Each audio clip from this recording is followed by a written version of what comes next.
अस्सलामुअलैकुम, welcome back to my new vlog. कैसे आप सब लोग? उम्मीद करती हूँ कि अल्लाह के फज़ल-ओ-करम से आप लोग ठीक-ठाक होंगे। मैं भी ठीक हूँ, अल्लाह का शुक्र, अल्लाह का करम। आज के व्लॉग में मॉर्निंग से स्टार्ट कर रही हूँ और यहाँ पे मैं अपने लिए जी चाय बना रही थी और ये सैटरडे का दिन था और सैटरडे को मेरे हस्बैंड मेरे साथ नहीं होते, तो फिर मैं कुछ हल्का-फुल्का ही नाश्ता कर लेती हूँ। और यहाँ पे मैंने बिस्किट ले लिए थे और साथ में मेरी चाय थी। और चाय मैं जो बैठती हूँ यहाँ पे बैठ और यहाँ पे अक्सर विंडो के सामने बैठ के मैं नाश्ता करती हूँ और साथ में मैंने सूरत बकरा लगा दी थी कारी सुदेश की आवाज़ में और साथ ही मैं बैठ के नाश्ता कर रही थी और ये मेरी बहुत फ़ेवरेट जगह है। और आप लोग भी मुझे कमेंट्स में आके बताइएगा कि आप लोगों को नाश्ता कैसा पसंद है और आप अकेले नाश्ता करना पसंद करते हैं या हस्बैंड के साथ बैठ के नाश्ता नाश्ते के करना बाद फिर पसंद मैंने करते क्लीनिंग हैं। स्टार्ट कर दी थी और ऊपर से मैं क्लीनिंग डन करके आई थी और फिर मैंने नीचे की क्लीनिंग की थी। और क्लीनिंग जो है वो मैं खाना बनाने से पहले ही सारा कुछ डन कर देती हूँ। और फिर उससे ये होता है कि फिर खाने मेरे बहुत ज़्यादा होते हैं, बिज़ी होती हूँ मैं बहुत ज़्यादा, किचन में मेरा बहुत ज़्यादा टाइम लग जाता है। तो अगर क्लीनिंग पहले कर लेती हूँ, तो वो सही रहता है। और अगर क्लीनिंग मेरी नहीं डन होती तो फिर मैं किचन से वापस आती तो फिर मैं बहुत ज़्यादा थक जाती हूँ। तो जो मेरी क्लीनिंग होती है वो पेंडिंग में चली जाती है, तो इसीलिए क्लीनिंग मैं पहले करना पसंद करती हूँ। आप लोग भी मुझे बताइएगा कि आप लोगों का वीकेंड कैसा गुज़रता है? मेरा वीकेंड तो बहुत ज़्यादा मसरूफ़ गुज़रता है और मेरी अक्सर अपनी फैमिली वालों से भी बात वीकेंड पे नहीं होती, क्योंकि मेरी अम्मी लोगों को पता है कि मैं बहुत ज़्यादा मसरूफ़ होती हूँ। तो इसकी वजह से वो लोग कॉल भी नहीं करते कि बहुत सारे उसके काम होते हैं। तो अम्मी लोगों से मेरी वीकडेज़ में बात हो जाती है। और यहाँ पे ज़्यादातर लोग जॉब्स करते हैं तो वीकेंड्स पे ही ज़्यादातर काम होता है घरों का। ये मैं बेडशीट लेके आई थी और उसके जो पिलो कवर थे बहुत ज़्यादा बड़े थे ना, कि इतने बड़े थे कि 2 पिलो इसमें आ सकते थे। और यहाँ पे अक्सर ऐसा ही होता है कि पिलो के कवर बहुत ज़्यादा बड़े होते हैं। ये अभी ऐसा है कि जो मैं कॉस्को से बेडशीट्स लेके आ रही हूँ, उनके पिलो कवर बहुत अच्छे होते हैं, नॉर्मल साइज़ के होते हैं ना, ठीक होते हैं। तो वो बस बहुत बड़े थे, तो वो मैंने काटे। तो आज मैंने मशीन फिर रख ली थी, मैंने कहा ये काम कर लेती हूँ। और ये जो है मेरा वो मैंने आपको बताया था कि छोटा बेडरूम है और इसमें ही हमने एक्स्ट्रा जो चीज़ें वगैरह हैं, आयरन के लिए भी स्टैंड इधर ही रखा हुआ है और वार्डरोब भी हमारी इधर ही रखी हुई है। और ये स्टिचिंग वगैरह का भी अगर मुझे कोई काम करना होता है तो इसी रूम में मैं आके कर लेती हूँ। और आप लोग बताएं, आप लोगों का वीकेंड कैसे गुजरता है? मेरा वीकेंड तो बहुत ज़्यादा मसरूफ़ गुजरता है। और कभी-कभी ऐसा होता है कि आप बहुत अच्छे मूड में होते हो और उस दिन आपका दिल चाह रहा होता है कि घर के काम करने को। और उस दिन जिस दिन आपका मूड अच्छा होता है तो उस दिन आप घर के बहुत ज़्यादा काम कर लेते हो। और कभी-कभी ऐसा होता है कि मैं बहुत ज़्यादा डीमोटिवेट फ़ील करती हूँ, तो उस दिन फिर मेरे जो सारे काम होते हैं वो पेंडिंग में चले जाते हैं और बिल्कुल दिल ही नहीं कर रहा होता किसी चीज़ को हाथ लगाऊँ। हम लोग ग्रोसरी के लिए गए थे तो मेरे हस्बैंड को यहाँ पे एक जगह बहुत अच्छी लगी थी, वहाँ का व्यू बहुत खूबसूरत था, तो फिर मेरे हस्बैंड मुझे वहाँ पे लेके गए थे और हमें इतना अच्छा लगा यहाँ पे आके। और एक सुबह-सुबह का टाइम था और फिर मैंने और मेरे हस्बैंड ने यहाँ पे थोड़ी देर वॉक की। यहाँ पे बहुत सारी डक्स भी थी लेकिन हम लोग बहुत इनके करीब नहीं गए। हमने सोचा अगर इनके करीब जाएँगे तो ये फिर चली ना जाएँ और दूर से ही मैंने इनकी वीडियो बनाई थी।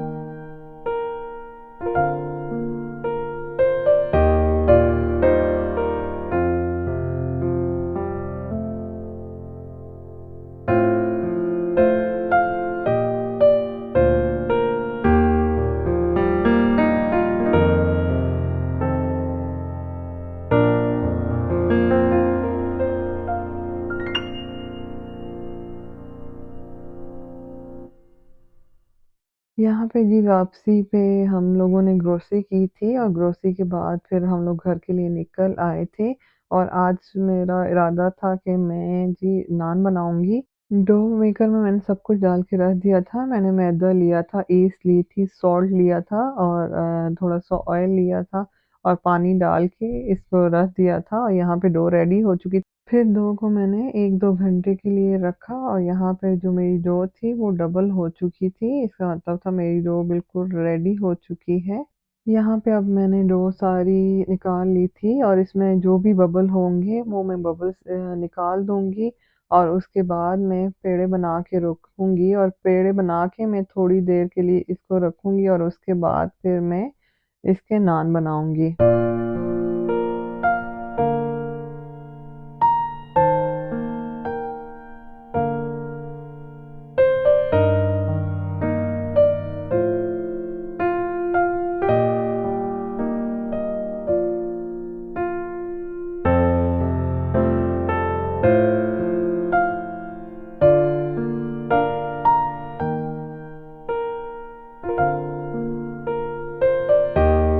यहाँ पे जी मैंने तवे को पहले से ही गरम कर लिया था और यहाँ पे अब जो नान है वो मैं तवे पे डाल दूँगी और आपने अवन को भी पहले से ही प्री हीट कर लेना है। तो एक जो साइड होगी वो मैं अवन में इसकी पकाऊँगी जो टॉप वाली साइड होगी और जो बैक साइड जो होती है वो मैं तवे पे इसकी बनाऊँगी और साथ में मैंने पिज़्ज़ा भी रखा हुआ था और इंशाल्लाह पिज़्ज़े की रेसिपी मैं फिर कभी आप लोगों से शेयर करूँगी। इधर मैं नान भी बना रही थी और पिज़्ज़ा भी बना रही थी।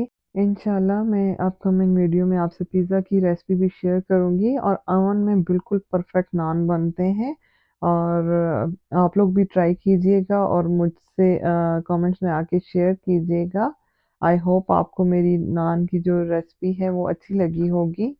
चलती हूँ जी नेक्स्ट रेसिपी की तरफ और नेक्स्ट रेसिपी में जो मैं बनाने जा रही थी वो भुना हुआ कीमा बनाने जा रही थी। उसके लिए मैंने सबसे पहले ऑयल ले लिया था और ऑयल में मैंने ऑनियन को ऐड किया था और ऑनियन को मैंने हल्का सा ब्राउन करने के बाद इसमें मैंने जिंजर गार्लिक का पेस्ट ऐड कर दिया था और उसको थोड़ी देर सौते करने के बाद अब मैं इस स्टेज पे इस पे कीमा ऐड कर दूँगी और कीमे को मैं थोड़ी देर इसमें पकाऊँगी और जब कीमे का कलर चेंज हो जाएगा तो इसमें मैं स्पाइसेस ऐड करूँगी और स्पाइसेस में मैं इसमें red chilli powder, turmeric powder, salt और ड्राई कोरिएंडर पाउडर ऐड कर दूँगी और अब मैं इसको इन सब चीज़ों को बहुत अच्छी तरह से पकाऊँगी और फिर इसके बाद इस स्टेज पे मैं इसमें टमाटर डाल दूँगी और टमाटर को मैं छोटा-छोटा काट के इसमें ऐड किया था। मैं यहाँ पे सिंपल कीमा बना रही थी और आप इसके साथ कुछ भी ऐड कर सकते हैं और आप इस तरह कीमा बना के इसके साथ करेले भी ऐड कर सकते हैं और करेले कीमा मेरा बहुत ज़्यादा फ़ेवरेट है और गोश्त और करेले भी मेरे बहुत ज़्यादा फ़ेवरेट हैं। इंशाल्लाह मैं आप लोगों से वो रेसिपी भी शेयर करूँगी। हमारे घर में बहुत शौक से खाए जाते थे और मेरी पूरी फैमिली खाती थी। कीमा बहुत मज़े का बना था और आई होप आपको मेरी जो आज की रेसिपीज़ हैं वो अच्छी लगी होंगी और अपना बहुत ज़्यादा ख़्याल रखिएगा और मुझे अपनी दुआ में याद रखिएगा और कमेंट ज़रूर आके करिएगा मुझे आपके कमेंट से बहुत मोटिवेशन मिलती है। यहाँ पे मेरा पिज़्ज़ा भी रेडी हो चुका था। इंशाल्लाह मिलूँगी आपसे नेक्स्ट व्लॉग में। अगर आपको मेरी आज की वीडियो अच्छी लगी है तो इसे लाइक कीजिएगा, मेरे चैनल को सब्सक्राइब कीजिएगा, शेयर कीजिएगा अपने फ्रेंड्स और फैमिली के साथ। मिलूँगी इंशाल्लाह नेक्स्ट व्लॉग में। अल्लाह हाफ़िज़।